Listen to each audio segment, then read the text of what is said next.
We're back at the shop today. Have a new project though. It's sitting right here.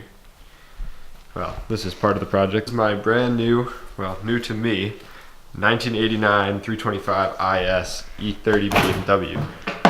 I'm stepping on everything. Yeah, so the color's bronze-it. The car's in better shape than it looks.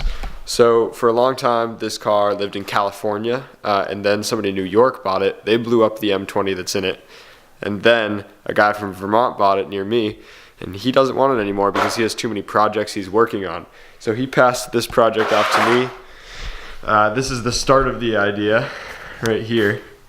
And it was hard to pass up. This car is very, very clean. There's like very little rust on the car overall. Let me see if I can shut the door without hitting this. Ooh, that barely clears. So it's got no carpet down here, that's all right. We got a pretty clean black interior. There's another seat over there that is slightly broken. I'm gonna fix it. That one has actually, so the seat in the corner actually has a few tears in it, but they're not so bad. Let's get the engine all popped up. It's a manual. So the Getrag 260, pretty sweet overall. Let's get this open. There we go. Yeah, so here you go. Here's a M20 with no head on it. So I guess the head was traded for something else later down the line with the guy who just sold it to me. But yeah, so now I have this. Pretty sweet. Definitely not sure what I'm going to do with the M20 once I pull it out. If anyone wants an M20, let me know. It has no head on it, but the cylinders look pretty good. There's no nothing wrong with the cylinder walls or anything like that. Hit me up if you want it. It'll be super, super, super cheap.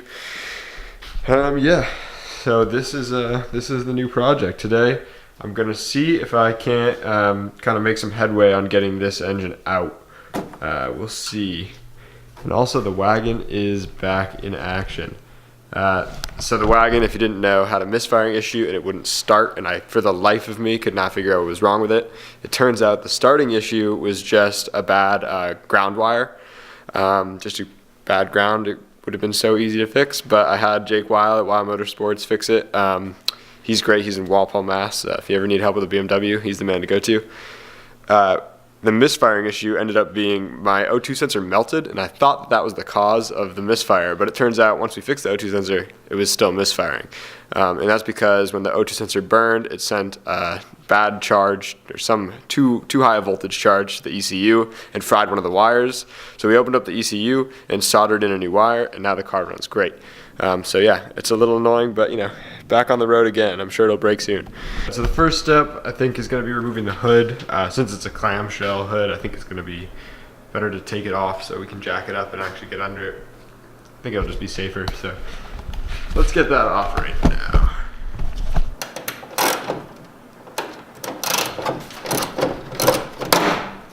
Huh, well that's no good. It is old. All right, just like that, the hood is off. Took a little persuasion with the engine hoist to get it off. But now we just need to jack the car up from the front, get some lights underneath it, some jack stands all the way up, and then we should be able to start looking at the motor mounts for the M20. Come take a little trip with me underneath here. So we got our, oh, there we go. This is the engine mount for one side. So I'm gonna be taking that off for sure. All right, so the motor mounts are off now. First one was really easy. It looks like a newer bolt, I guess. Not so bad. Second one was slightly more challenging.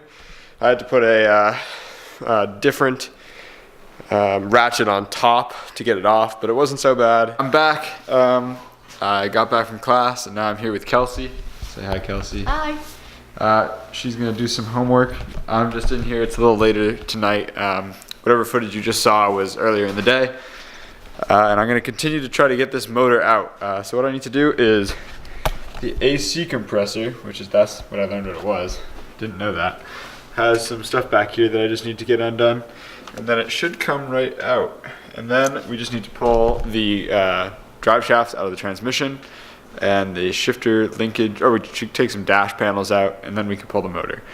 I don't know where the hell I'm going to bolt the engine hoist to because the head of the car isn't there. I might be able to bolt it to the, well, I don't know. We're gonna have to get creative for sure. Quick update. This is where the AC lines were. They were behind this little bracket. Now they're off. So just kind of undid this AC line. That was the one actually connected directly to the compressor down there. So the next step will be the actual drive shaft to the transmission connection, and then I should be able to go into the glove box, unbolt or unplug all the ECU and whatnot. I'm about done for the night. Sam's done for the night. Kelsey's done for the night. I have the engine hoist kind of connected in, but don't let that mislead you. There's probably a lot more work to get it out than I think. I kind of was just trying to pull it up and unbolt anything that was catching, but I'm gonna have to refine my strategy a little bit. So I'm gonna go back, do a little bit of research, and I'll probably be back here tomorrow, hopefully with the engine out. Thanks for watching.